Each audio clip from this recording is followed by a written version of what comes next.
Hello les rêveurs, j'espère que vous allez bien. Je vous retrouve aujourd'hui pour le bilan de mes lectures du mois de février 2017.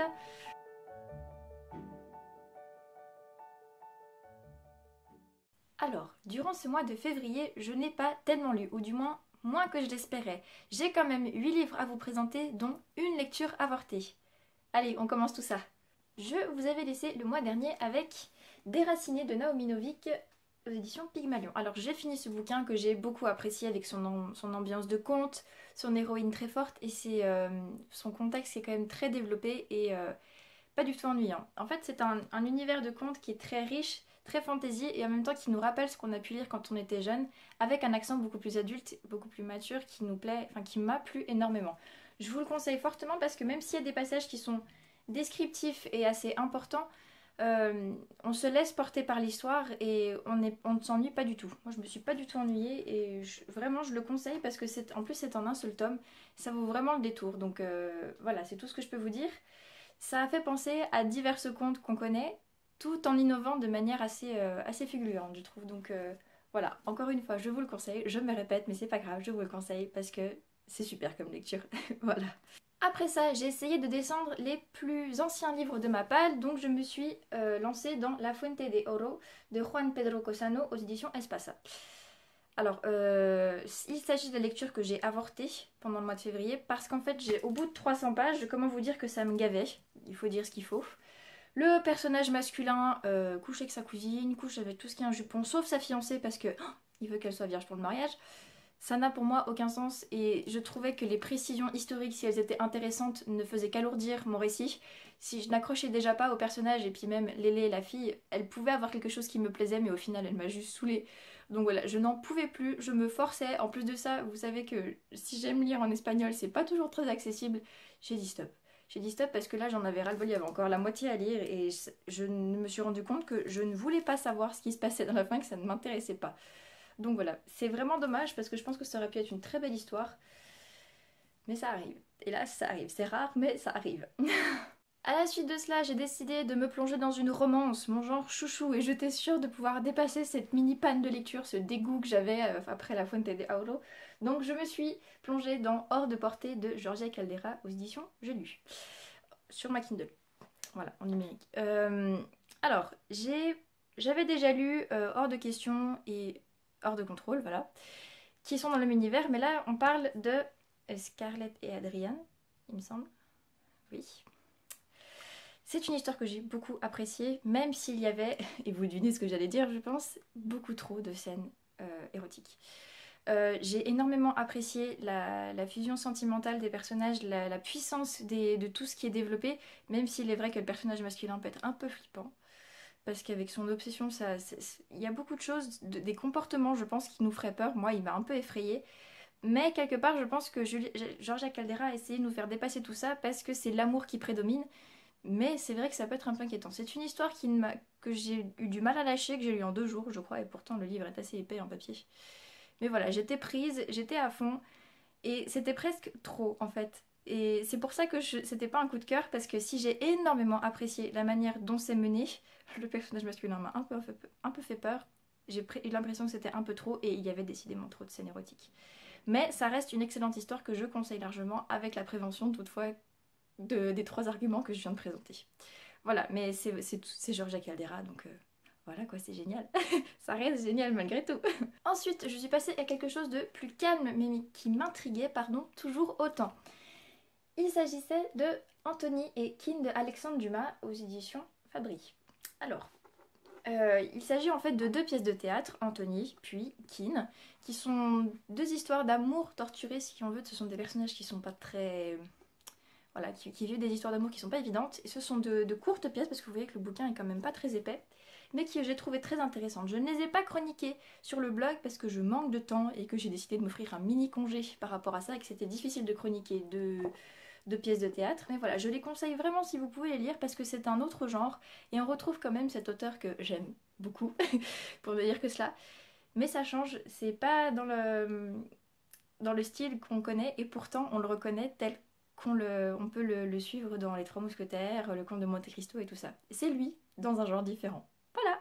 À la suite de cela, je suis passée au premier tome de Jugement des Six, donc Hopeless de Melissa Haag en auto-édition.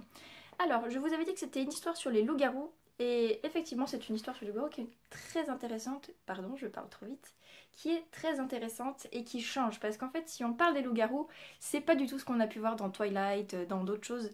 Ça parle avant tout des capacités de Gabi et de sa façon de vivre les choses et aussi de devoir apprivoiser le compagnon qu'on lui a choisi ou qui a été un peu choisi de manière fortuite. Il faut lire le livre pour comprendre. Mais voilà, c'est une histoire d'amour qui prend son temps et qui n'en est presque pas une en fait. On n'a pas vraiment l'impression que c'en est une et pourtant à la fin on se dit ah ouais, quand même, elle était là. Voilà, on apprend beaucoup de choses. C'est un tome d'introduction qui est très intéressant, même si ça a un autre rythme que ce à quoi on peut s'attendre. Et il est vrai que je m'attendais à plus d'addiction, plus de ce côté romance comme on peut trouver dans les romans de Edna Walters.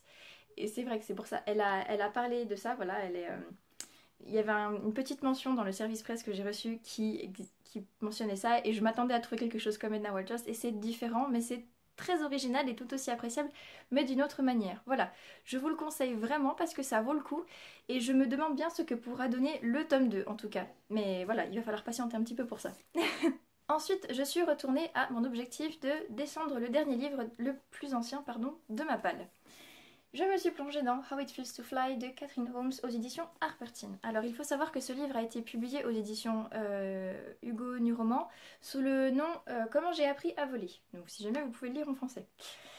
Il s'agit de l'histoire de Samantha qui souhaite devenir ballerine mais qui depuis quelques mois voit son corps se parer de formes féminines qui ne correspondent pas en fait à ce milieu et qui sont très décriées en fait. C'est un sport dans lequel on voudrait que les filles soient filiformes. Et Samantha ne rentre plus dans ce modèle-là et elle en vient à faire des crises de panique parce qu'elle a l'impression que tout le monde la regarde et la juge. Donc voilà, elle atterrit dans un camp pour ados pour essayer de soigner ses crises de panique et il va se passer des tonnes de choses. Ça dure 3 semaines et quelle intensité en 3 semaines. Voilà, c'est un livre que j'ai bien apprécié. Je vous avoue que j'aurais aimé plus de romance et surtout plus positif que ça, mais ça a été un bon bouquin au niveau psychologique. J'ai apprécié de voir comment évoluait Samantha, qu'est-ce qui lui était offert comme clé pour avancer. Et comment elle réussissait à avancer avec tout ça, parce que c'est vrai que le contexte joue, mais pas que le contexte sportif. Il y a beaucoup de choses qui rentrent en ligne de compte, et j'ai trouvé ça vraiment, vraiment intéressant. Donc je trouve que les émotions sont très bien gérées. Et les autres personnages du camp sont aussi très intéressants et très attachants. Chacun a un petit quelque chose qui nous relie à eux et qui nous permet de nous identifier même un tout petit peu. Et je trouve que ça c'est vraiment chouette. Donc voilà, c'est un livre que je conseille vraiment parce que c'est une thématique qui change. Mais attention à la romance qui n'en est pas vraiment une pour moi. Mais focalisez-vous plutôt sur Samantha qui, elle, a un vrai parcours très intéressant à suivre au niveau de sa guérison intérieure. Voilà, passons maintenant au dernier livre entier de ce mois de février. Il s'agit de L'élégance du hérisson de Muriel Barbery aux éditions Folio. Alors, comme vous voyez, le bouquin a un petit peu morflé quand je l'ai récupéré, mais c'est pas grave. J'ai lu cette histoire en ayant malheureusement en tête les commentaires que j'avais vus sur Livre Addict, sur comme quoi il y avait il y avait beaucoup de choses qui rentraient en compte sur la prise de haut des personnages, c'était condescendant, c'était voilà.